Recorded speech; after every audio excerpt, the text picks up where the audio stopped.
مفتی طارق مسعود کے بیانات کے لیے مفتی صاحب کے آفیشیل چینل مفتی طارق مسعود سپیچز کو سبسکرائب کریں۔ اللہ نے فرمایا کہ دنیا میں 3 قسم کے لوگ ہیں۔ دنیا میں جو مذہب ہیں وہ کتنی قسم کے ہیں؟ 3، یعنی اسلام کے اگینسٹ جو ہیں۔ ایک تو ہیں یہودی، اور ایک ہیں عیسائی، اور ایک ہیں اہل کتاب کے علاوہ جتنے بھی مذاہب ہیں ان کو اسلام ایک ہی کیٹیگری میں رکھتا ہے۔ یہود و نصارہ الگ ٹائپ کے ہیں، اور یہود اور نصارہ کے علاوہ جو ہیں وہ الگ ٹائپ کے ہیں۔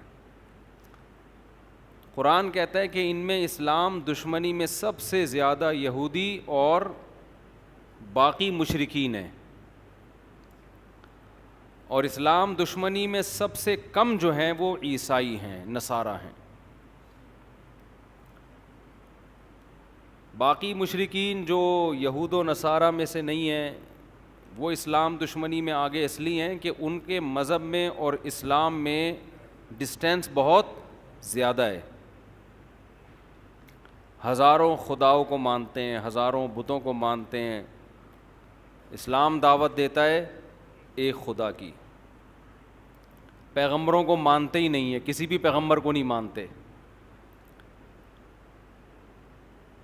یہود و نصارہ جو ہیں یہ اسلام کے قریب ہیں، اس لیے کہ یہ پیغمبروں کے سلسلوں کو، آسمانی کتابوں کو، حلال و حرام کے کانسیپٹ کو بھی مانتے ہیں۔ یہ جنت جہنم کا بالکل وہی کانسیپٹ ہے جو ہمارا ہے۔ ان کی کتابوں میں بھی جہنم کے بارے میں وہی کچھ لکھا ہے جو ہماری آسمانی کتابوں میں لکھا ہے، جنت کے بارے میں وہی کچھ ہے جو قرآن میں لکھا ہوا ہے۔ جتنے تاریخی واقعات قرآن بیان کرتا ہے، قوم عاد کے، قوم سمود کے، قوم نوح کے، اور فرعون کے، یوسف علیہ السلام کے، یہ سارے واقعات ان کی کتابوں میں بھی ہیں، اور وہ نام بھی آپ کو ملیں گے۔ آپ نے انگریزوں میں دیکھا ہوگا ڈیوڈ، جوزف اور جیکب۔ یعقوب علیہ السلام کو کیا کہتے ہیں یہ لوگ؟ جیکب، اور سولمن، اور اس طرح کے نام جو ہے نا، کنگ سولمن۔ لیکن ہندوؤں میں آپ کو، سکھوں میں آپ کو ایسے نام نہیں ملیں گے۔ تو ہونا یہ چاہیے تھا کہ یہود اور عیسائی اسلام کے سب سے قریب ہوتے ہیں، لیکن قرآن نے کہا ان میں یہودی سب سے بڑے دشمن ہیں مشرکین کے ساتھ۔ وجہ کیا ہے؟ وجہ ہے یہودیوں کی جیلسی، کیونکہ اللہ تعالیٰ نے اہل یہود کو نوازا بہت تھا۔ کل جو ہم نے سورت پڑھی تھی اس میں موسیٰ علیہ السلام نے ذکر کیا، اذ جعل فیکم انبیاء وجعلکم ملوکا، اے میری قوم اللہ کی اس نعمت کو یاد کرو، اس نے تمہارے اندر پیغمبر پیدا کیے اور تمہیں زمین میں بادشاہ بنایا۔ ملوک، بادشاہ بھی تمہیں میں ہوا کرتے تھے۔ وآتاکم ما لم یؤتی احدا من العالمین، تمہیں وہ کچھ دیا جو جہان میں کسی اور کو نہیں دیا۔ علم بھی ان کے پاس، دین کا علم بھی، دنیا کا علم بھی، لیکن انہوں نے، ان کے اندر ایک تکبر پیدا ہو گیا۔ یہ کہنے لگے کہ قوم پرستی پیدا ہو گئی، یہ سمجھنے لگے کہ ہمیں جو اللہ نے اتنا نوازا ہے ہماری قومیت کی بیس پہ، حالانکہ اللہ نے نوازا تھا عمل کی بیس پہ۔ عمل چھوٹ گیا، اب یہ دعوے کہ ہم چونکہ یہود ہیں ہم جنت میں جائیں گے، ہم تو اللہ کے معاذ اللہ بیٹوں کی طرح ہیں۔ قرآن نے کہا کہ یہ تمہارے دعوے تمہارے خود ساختہ ہیں، تم نے پیغمبروں کا انکار کیا، پیغمبروں کو قتل کیا، خاص طور پر عیسیٰ ابن مریم کے ساتھ جو کچھ تم نے کیا، پھر تم نے محمد صلی اللہ علیہ وسلم کا انکار کیا۔ تو یہ اس خوش فہمی میں مت رہو کہ اللہ تمہارے ساتھ اب وہی معاملہ کرے گا جو پہلے کیا کرتا تھا۔ تو ان کو جیلسی ہوئی کہ ایک امی پیغمبر جو نہ لکھنا جانتے ہیں نہ پڑھنا جانتے ہیں، وہ قوم جو جاہل قوم تھی، عرب تو جاہل لوگ تھے، ان کو ہم اپنا باپ کیسے بنا لیں؟ سمجھ رہے ہیں؟ ان کو ہم اپنا امام کیسے بنا لیں؟ کل تک تو وہ ہم سے پوچھا کرتے تھے۔ اس حسد کی آگ میں بھڑکنے کی وجہ سے انہوں نے اسلام دشمنی میں سب سے زیادہ پہل کی ہے۔ تبھی آج دیکھیں نا کہ فلسطین پر قبضے کا دعویٰ اور حقدار عیسائی اپنے آپ کو نہیں کہتے، حالانکہ عیسائیوں کی بھی حکومتیں رہی ہیں، حضرت عیسیٰ علیہ السلام، حضرت مریم، یہ پوری تاریخ بیت المقدس کی وابستہ ہے عیسائیوں کے ساتھ، لیکن کوشش میں کون لگا ہوا ہے؟ یہودی۔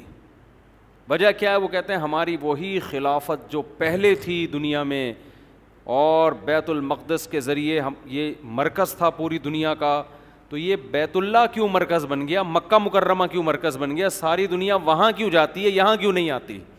سمجھ رہے ہیں کہ نہیں سمجھ رہے ہیں؟ تو یہ جیلسی، حسد جس کا نتیجہ یہ نکلا کہ وہ اسلام دشمنی میں سب سے آگے بڑھ گئے۔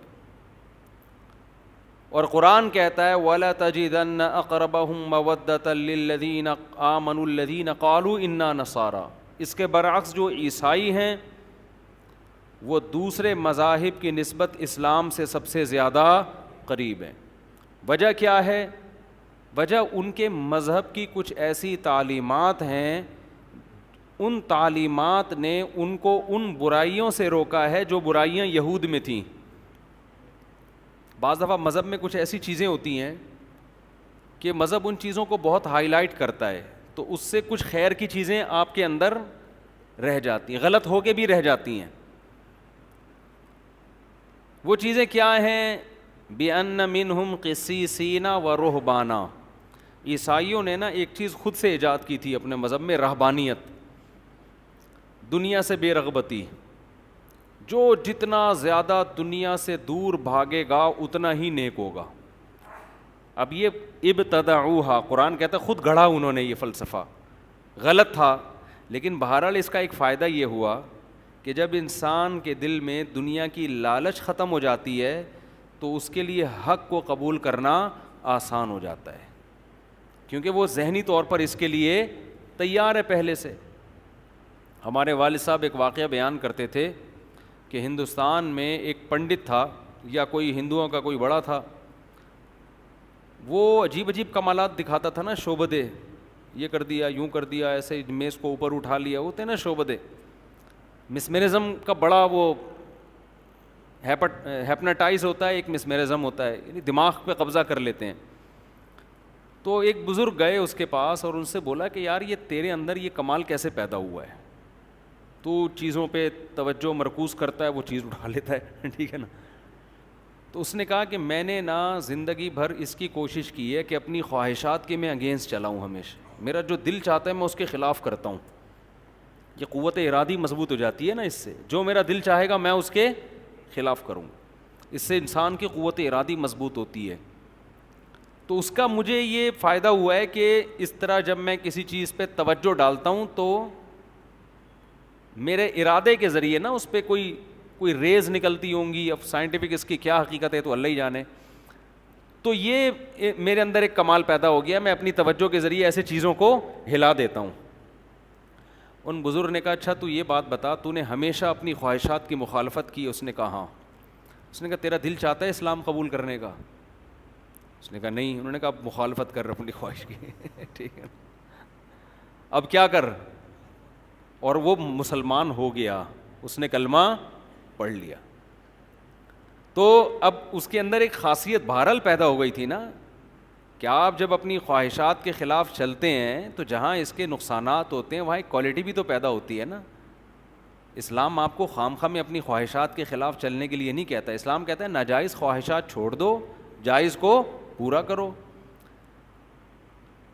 لیکن خواہشات کے اگینسٹ چلنے سے بہرحال ایک آپ کے اندر کمال پیدا ہوتا ہے، آپ کی قوت ارادی مضبوط ہوتی ہے۔ جو اپنے خواہشات کے غلام بنے ہوئے ہوتے ہیں ان سے دنیا میں کوئی بھی کام، ان سے 20 رکعت تراویح نہیں پڑھی جاتی، وہ گن رہے ہوتے ہیں ہر 2 رکعت، یار ہوگا کیا، کتنا ٹائم اور لگے گا۔ تو عیسائیوں میں کیا کمال تھا کہ رہبانیت، تو قرآن کہتا ہے اس رہبانیت کی وجہ سے ان کے دل نرم۔ عیسائیوں کی بھی اسلام سے بڑی بڑی دشمنیاں ہوئی ہیں، بڑی بڑی لڑائیاں ہوئی ہیں، لیکن ایک من حیث القوم، ایک قومی سطح پہ قرآن بیان کر رہا ہے کہ دوسری قوموں کے نسبت یہ مذہب اسلام کے زیادہ قریب ہے۔ ایک وجہ تو یہ، دوسری وجہ یہ بھی قریب ہونے کی کہ عیسائی حضرت عیسیٰ سے پہلے کے تمام پیغمبروں پر ایمان رکھتے ہیں، صرف ایک نبی کا انکار کرتے ہیں، محمد صلی اللہ علیہ وسلم۔ اور یہودی حضرت عیسیٰ کے بھی منکر اور نبی کے بھی منکر, تو ان کا جرم عیسائیوں سے زیادہ ہے, تو اس لیے بھی وہ حق کے زیادہ قریب ہیں عیسائی جو ہے.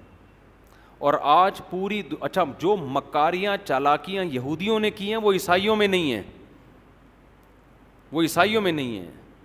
ہٹلر نے عیسائیوں کو نہیں زیادہ چھیڑا تھا, وہ تو خود بھی عیسائی تھا, اس نے دشمنی کس سے کی تھی؟ یہودیوں سے. اس کا یہ نظریہ تھا کہ یہ فساد کی جڑ ہے.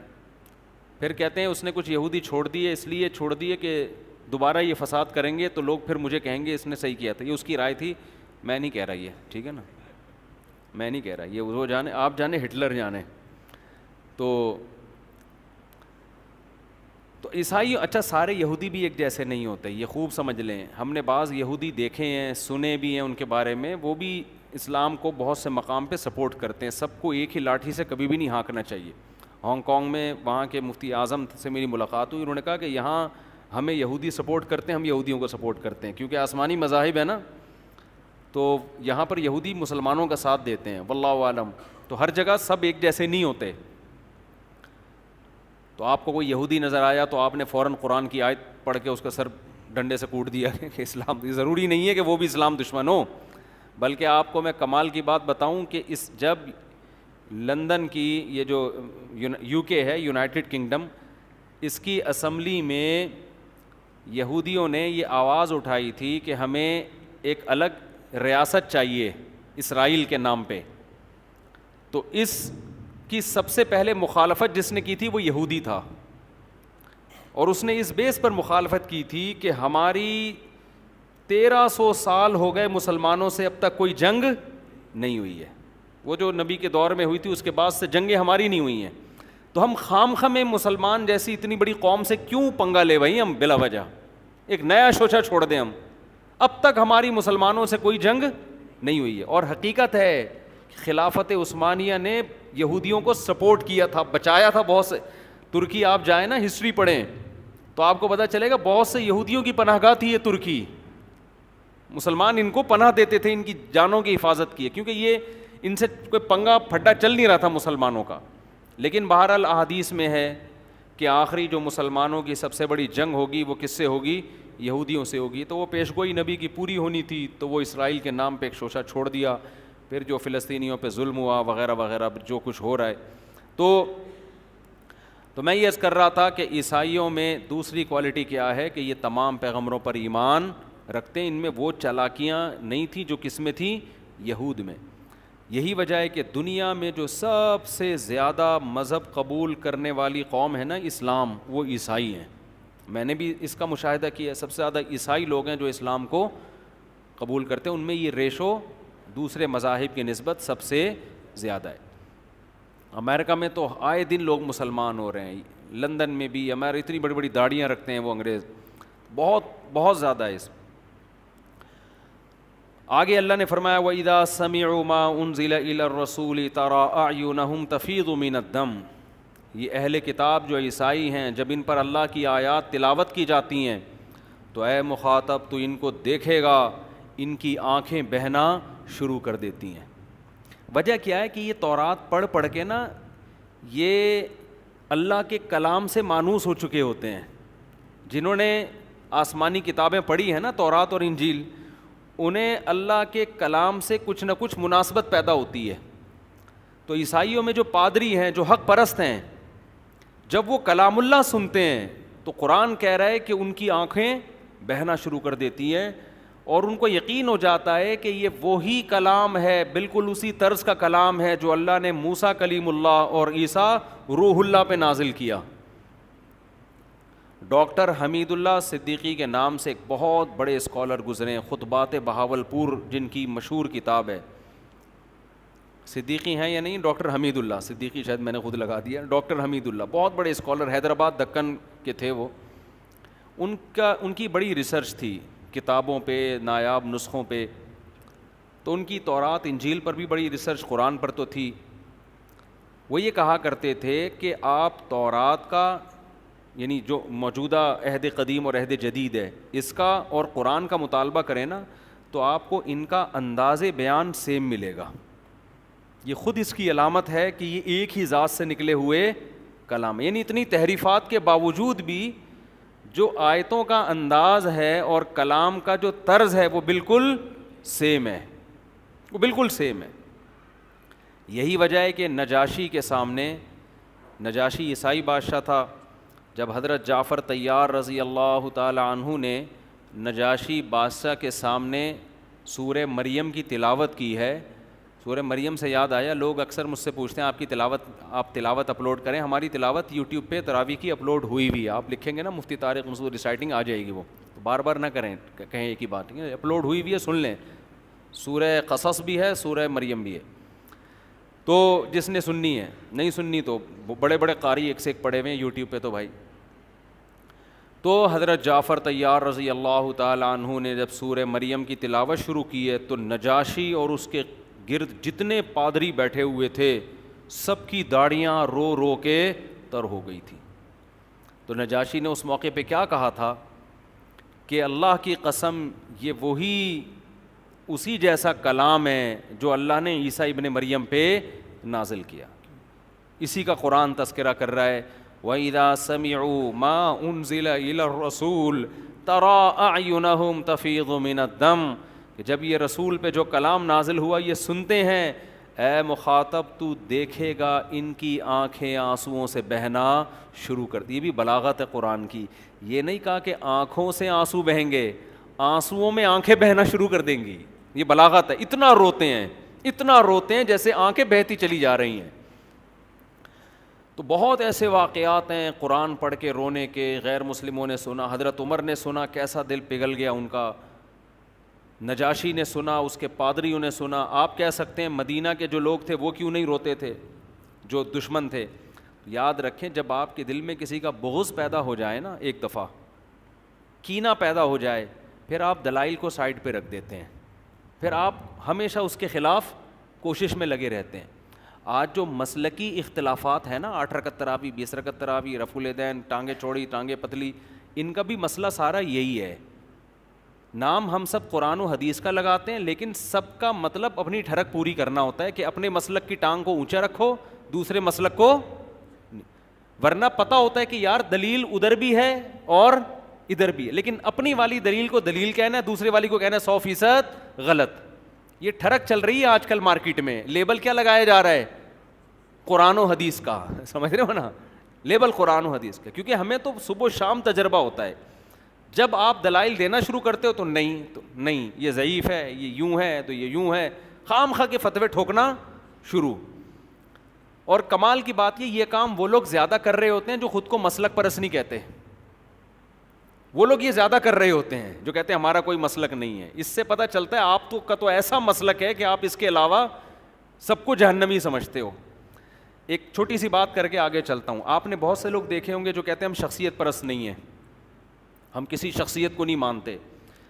99.9% میں نے ایسے لوگوں کو ایسا شخصیت پرست دیکھا ہے کہ آپ کسی صحابی کو برا بلا کہہ دو, ان کو غصہ نہیں آئے گا. ان کے باپ کو آپ ذرا سا برا بلا کہہ کے دیکھو, ان کے منہ سے جھاگ نکلنا شروع ہو جاتا ہے غصے میں. ٹھیک ہے نا. یہ کہتے ہیں کہ حضرت معاویہ پہ بھی اعتراض ہو سکتا ہے, حضرت ابو سفیان پہ بھی ہو سکتا ہے, بڑے بڑے صحابہ حضرت عثمان پہ بھی ہو سکتا ہے, لیکن ہمارے باپ پہ اعتراض نہیں ہو سکتا. سمجھ رہے ہیں. ہمارے باپ کے بارے میں اگر کسی نے بتا دیا نا, روحانی باپ بتا دیا نا کسی نے کہ یہ محترم نے غلطی کی ہے اور یہ 100% غلطی ہے, تو یہ ایسا جھاگ ان کے منہ سے نکلتا ہے نا غصے میں. ان کے کمنٹ سے پتہ چلتا ہے کہ یہ لوگ حضرت معاویہ پہ طنز برداشت کر لیں گے, یہ حضرت ابو سفیان پہ, حضرت عثمان پہ, بڑے بڑے صحابہ پہ, لیکن جب ان کے کسی پیر و مرشد کو آپ ذرا چھیڑ کے تو دیکھیں تو ان کے منہ سے کیا جھاگ نکلتا ہے اور کیا غضبناک ہوتے ہیں. ان کے خلاف یہ ایک حرف سننا پسند نہیں کرتے. ہمارے حضرت نے ایک دور میں کتاب لکھی, ایک مشہور شخصیت, انہوں نے صحابہ پہ بڑے اعتراضات کیے تھے. تو اور ان کا جب ان پہ لوگوں نے اعتراضات کیے کہ آپ صحابی رسول پہ اعتراض کر رہے ہیں, تو انہوں نے کہا تنقید سے بالا ذات صرف پیغمبر کی ہے, پیغمبر کے علاوہ ہر ایک پر تنقید ہو سکتی ہے. یہ اصول پیش کیا. تو ہمارے حضرت نے ان کی کتابوں سے ان پہ تنقیدیں شروع کر دی نا, تو ان کے ماتحتوں کو اتنا غصہ آیا, اتنی بوچھاڑ, اور یہ ایسے ہیں تو یہ یوں ہیں تو یہ یوں ہیں. انہوں نے فرمایا کہ تم عجیب لوگ ہو, صحابہ کو تو تم تنقید سے بالاتر نہیں سمجھتے، لیکن جو تمہارے پیر و مرشد، تمہارے امیر پر تنقید کی جاتی ہے تو بجائے ٹھنڈے دل آرام سے سن کے تمیز سے اس کا جواب دو. ایسا نہیں کرتے، ایک دم جھاگ اگلنا شروع. یہ آج کل مارکیٹ میں چل رہا ہے. جماعت المسلمین والے ایک ریٹائر ہو کے یہاں پر آ گئے نا، جماعت المسلمین میں بہت گھومے تھے وہ، پھر انہوں نے چھوڑ دیا جماعت المسلمین کو. میں نے کہا کیوں چھوڑا؟ کہہ رہے ہیں یار یہ ہر وقت امام ابو حنیفہ کے خلاف بولتے ہیں کہ اندھی تقلید اندھی تقلید، لیکن کہتے ہیں آپ لوگ امام ابو حنیفہ کی ایسی تقلید نہیں کرتے جیسے یہ جماعت کے امیر کی تقلید کرتے ہیں جماعت المسلمین. تو کہہ رہے ہیں یہ صرف ہوائی باتیں ہوتی ہیں، یہ آپ لوگوں سے بڑے مقلد ہیں. یہ لوگ لیبل لگاتے ہیں کیونکہ ان کے خلاف جب کوئی حدیث پیش کی جائے نا، دلیل پیش کی جائے تو یہ نہیں سنتے. تو یہ آج کل مارکیٹ میں چل رہا ہے. اس لیے میں آپ کو ایک بات بتا رہا ہوں، یہ تجربوں کے بعد ہے کہ چاروں اماموں کو فالو کرو آپ، کیونکہ پوری امت نے ان کو فالو کیا. ان کی ریسرچ، ان کی تحقیق 1200-1300 سال سے پوری دنیا میں فالو کی گئی ہے. یہ 2-4 لوگوں کی انڈیا پاکستان بنگلہ دیش کی بات نہیں ہے، پوری دنیا میں جب سے یہ فقہ مرتب ہوئے ہیں انہی چاروں کو فالو کیا جا رہا ہے. ان سے اگر ہٹو گے تو قرآن و حدیث کے نام پہ ایسے بے لگام ہوگے نا، آپ اس کو قرآن و حدیث سمجھ رہے ہوگے لیکن وہ آپ کی خواہشات ہوں گی یا آپ کا اپنا ٹیکنیکل فالٹ ہوگا جو حدیث سمجھنے میں آپ نے غلطی کی ہوگی. تو امت ایسے ہی اتنی بڑی چیز پہ جمع تھوڑی ہو گئی ہے. اگر ہم شخصیت پرست ہوتے تو ہم آپ کو صرف امام ابو حنیفہ کی دعوت دے رہے ہوتے. ہم تو کہتے ہیں بڑے بڑے فقہاء ہیں جن کا نصاب مرتب ہو چکا ہے، جن کی کتابیں مرتب ہو چکی ہیں، صدیوں سے یہ دنیا میں نافذ ہیں، انہی میں سے کسی ایک کو فالو کر لو بس. اگر ہٹو گے نا، آج کے اسکالرز کے پیچھے جاؤ گے تو تمہیں اللہ کے راستے سے ہٹا دیں گے. لیبل بہت اچھے اچھے لگے ہوئے ہوں گے اور تم ان کو قرآن و حدیث اس لیے سمجھو گے کہ تمہارے پاس خود قرآن و حدیث کا علم نہیں ہے، اس لیے کم علمی کی وجہ سے آپ سمجھ رہے ہوگے یہ دلیل سے بات کر رہا ہے. سمجھتے ہو کہ نہیں سمجھتے؟ خیر، تو اللہ نے کیا فرمایا؟ اذا سمعوا ما انزل الی الرسول. قرآن سن کے رونا جو ہے نا، یہ ہمیشہ سے اہل اسلام کی بھی عادت رہی ہے، جو غیر مسلم سنا کرتے تھے ان کی بھی. میں جب ملیشیا میں تھا تو ہم کہیں گھومنے پھرنے کے لیے نکلے تو ساحل سمندر پہ میں نے 2 عیسائی دیکھے، کوئی بیٹھا ہوا دم کر رہا ہے ان کے اوپر نا. میں گیا انٹرویو لینے کے لیے ان سے، میں نے پوچھا کیا ہے، کیا کر رہے ہیں؟ انہوں نے کہا یہ سورہ رحمان پڑھ کے ہم پہ دم کر رہے ہیں. کوئی مولوی صاحب تھے. تو میں نے کہا آپ کا مذہب کیا ہے؟ انہوں نے کہا ہم عیسائی ہیں. تو میں نے کہا آپ تو عیسائی ہیں تو سورہ رحمان کا دم کیوں کروا رہے ہیں؟ تو انہوں نے کہا ہم جب قرآن کا دم اپنے اوپر کرواتے ہیں نا کسی بھی مولوی صاحب سے یا کہیں سے بھی، قرآن کی آیتیں ہیں تو ہمیں سکون ملتا ہے اس سے. تو یہ قرآن کے مزاج میں یہ چیز داخل ہے، قرآن کی روح میں یہ چیز داخل ہے کہ اس کی تلاوت انسان کے دلوں کو سکون دیتی ہے. آج تو لوگ سمجھتے نہیں ہیں نا کیا پڑھا جا رہا ہے، اس لیے اثر ہی نہیں ہوتا. تو قرآن کو سمجھنے کی کوشش کرنی چاہیے. صحابہ کے ایسے واقعات ہیں، حضرت عمر رضی اللہ تعالیٰ عنہ فجر کی نماز میں جب تلاوت کرتے اتنا روتے، بعض دفعہ کہتے ہیں رو رو کے گر جایا کرتے تھے، بیمار ہو جایا کرتے تھے. حضرت عکرمہ رحمہ اللہ تعالیٰ جو حضرت عبداللہ بن عباس کے شاگرد ہیں، قرآن کی تلاوت سے پہلے اس کو آنکھوں سے لگاتے اور کہتے ھذا کلام ربی ھذا عہد و منشور ربی، یہ میرے رب کا کلام ہے، یہ معمولی کتاب نہیں ہے، اور یہ میرے رب کا عہد نامہ ہے، منشور ہے، میرے رب نے اس میں قوانین بیان کیے ہیں، منشور ہے یہ، میرے رب نے اس کتاب میں مجھ سے کچھ معاہدے کیے ہیں. تو یہ اتنی عظیم کتاب ہے جس میں میرا رب مجھ سے کہہ رہا ہے تم اپنی ذمہ داری پوری کرو، یہ کرو، اور میں اس کے بدلے میں تمہیں یہ دوں گا. تو اتنی عظیم کتاب ہے، پھر اس کو آنکھوں سے لگاتے، اس کا بوسہ لیتے اور پھر رونا شروع کر دیا کرتے تھے. تو ہمارے اسلاف نے اس کی بڑی قدر کی ہے. آج ہمارے گھروں سے قرآن نکل گیا ہے، بچوں کو سکھانا بھی چھوڑ دیا ہے. سیکھ جاتے ہیں مدرسوں میں، کہیں اسکولوں میں، تو تلاوت ہی نہیں کرتے، پورے سال قرآن بند رہتا ہے. خیر ہم آگے چلتے ہیں. تو اللہ تعالیٰ نے یہاں ایک اور حکم دیا اس صورت میں